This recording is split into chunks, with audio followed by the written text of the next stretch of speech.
নমস্কার, study with Rahul YouTube চ্যানেলে তোমাদের সকলকে স্বাগত। আজ আমরা একজন এমন কবির কবিতা পড়ব যাকে বলা হয় বিবেকের কবি। এই কবিতাটি পড়ার আগে আমি চাই তোমরা একটু চোখ বন্ধ করে ভাবো, এমন একটা পরিস্থিতি যেখানে তোমার ডান পাশে পাহাড় ধসে পড়ছে, বাঁ দিকে গভীর খাদ, আর মাথার উপর দিয়ে যুদ্ধের বিমান উড়ে যাচ্ছে। তোমার থাকার ঘরটা নেই, এমনকি তোমার ইতিহাসটাও কেউ মনে রাখেনি। এই চরম বিপন্নতার মধ্যে দাঁড়িয়ে তুমি কি করবে?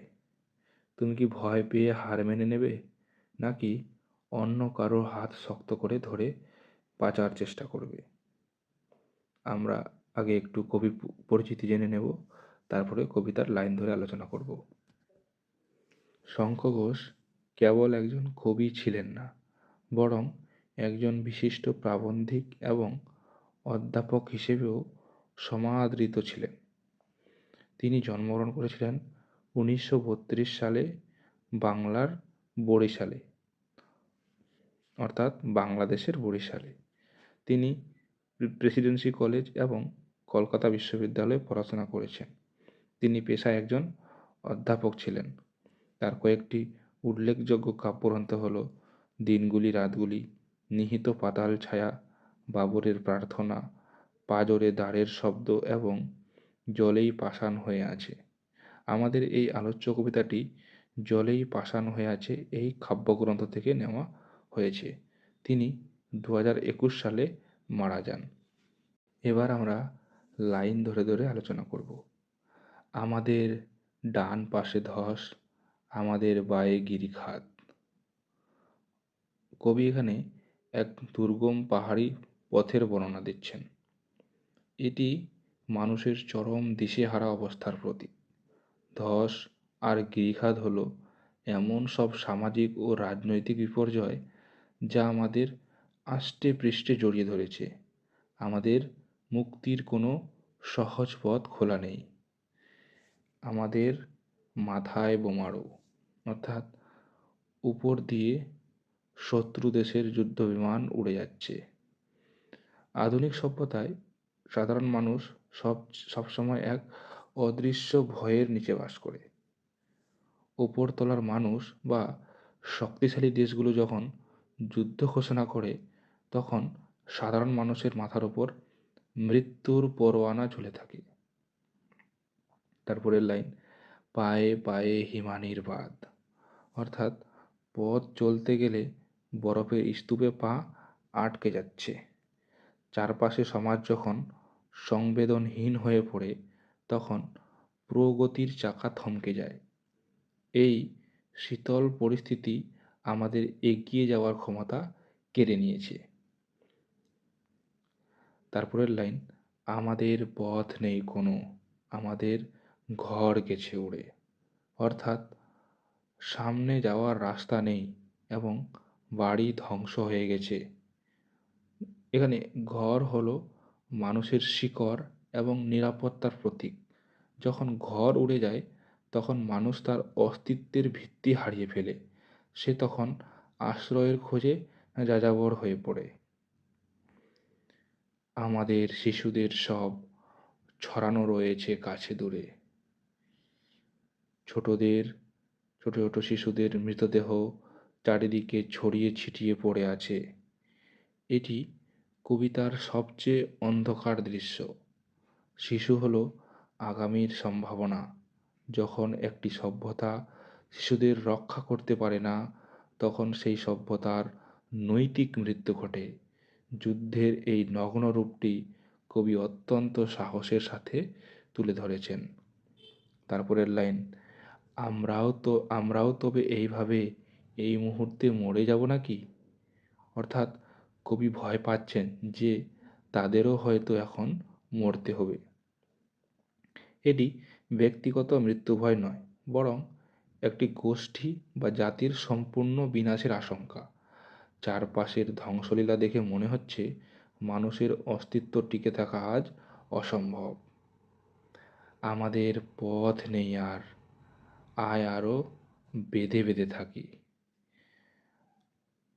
অর্থাৎ সব রাস্তা বন্ধ, তাই এসো আমরা মিলেমিশে থাকি। যখন সব যুক্তি ও পথ ব্যর্থ হয়, তখন মানুষের একমাত্র ধর্ম হওয়া উচিত একতা। কবি এখানে একে অপরকে জড়িয়ে ধরে এই অন্ধকার সময় পার করার আহ্বান জানিয়েছেন। তারপরের লাইন, আমাদের ইতিহাস নেই অথবা এমনই ইতিহাস, অর্থাৎ আমাদের কোনো ইতিহাস লেখা নেই অথবা এটাই আমাদের ইতিহাস। সাধারণ মানুষের ইতিহাস কখনোই কোনো বইয়ে লেখা থাকে না। ইতিহাস লেখে কাদের কথা? বিজয়ীদের কথা। সাধারণ মানুষের রক্ত আর ঘামের ইতিহাস সবসময় চাপা পড়ে থাকে। কবি বলতে চেয়েছেন, উপেক্ষিত থাকাই সাধারণ মানুষের আসল ইতিহাস। তারপরের লাইন, আমাদের চোখ মুখ ঢাকা, আমরা ভিখারি 12 মাস। আমাদের মুখ ঢাকা এবং আমরা ভিক্ষা করি, অর্থাৎ চোখ মুখ ঢাকা মানে আমাদের নিজস্ব কোনো পরিচয় বা পরিচিতি নেই। আমরা সবসময় ওপর তলার মানুষের দেওয়া দয়ার ওপর কি বেঁচে থাকি। পৃথিবী হয়তো বেঁচে আছে, পৃথিবী হয়তো গেছে মরে, অর্থাৎ পৃথিবীটা সজীব নাকি মৃত তা কবি এখানে নিশ্চিত নন। পৃথিবী এখানে বিবেক বা মানবিকতার রূপক। মানুষের উপর এত জুলুম দেখেও যখন বিশ্ববিবেক চুপ থাকে, তখন মনে হয় পৃথিবীটা বোধহয় মরে গেছে। আমাদের কথা কে বা জানে? আমরা ফিরেছি দৌড়ে দৌড়ে। আমাদের কথা কেউ জানে না, আমরা সাহায্যের জন্য ঘুরছি, অর্থাৎ সাধারণ মানুষের কান্নার কোনো রেকর্ড নেই। তারা সাহায্যের আশায় দাঁড়ে দাঁড়ে ঘোরে, কিন্তু সর্বত্রই তাদের উপেক্ষা জোটে। কিছুই কোথাও যদি নেই, তবু তো কজন আছি বাকি। সব হারিয়ে গেলেও কয়েকজন মানুষ তো এখনো বেঁচে আছি, অর্থাৎ এটি হলো আশার আলো। পৃথিবী মরে গেলেও বা ইতিহাস হারিয়ে গেলেও কিছু মানুষ এখনো মানবিকতা ধরে রেখেছে। এই কজনই হলো আগামীর স্রষ্টা। আয় আরো হাতে হাত রেখে, আয় আরো বেঁধে বেঁধে থাকি। শেষবারের মতো একে অপরের হাত শক্ত করে ধরার ডাক, এটি চরম সমাধান। বিপদে মানুষ যখন বিচ্ছিন্ন হয়ে যায়, তখন সে ধ্বংস হয়ে যায়, কিন্তু যখন সে হাতে হাত রাখে, তখন সে পাহাড়ের মতো শক্তিশালী হয়। কবির এই ডাকটি আসলে মানুষের প্রতি মানুষের সহমর্মিতার ডাক।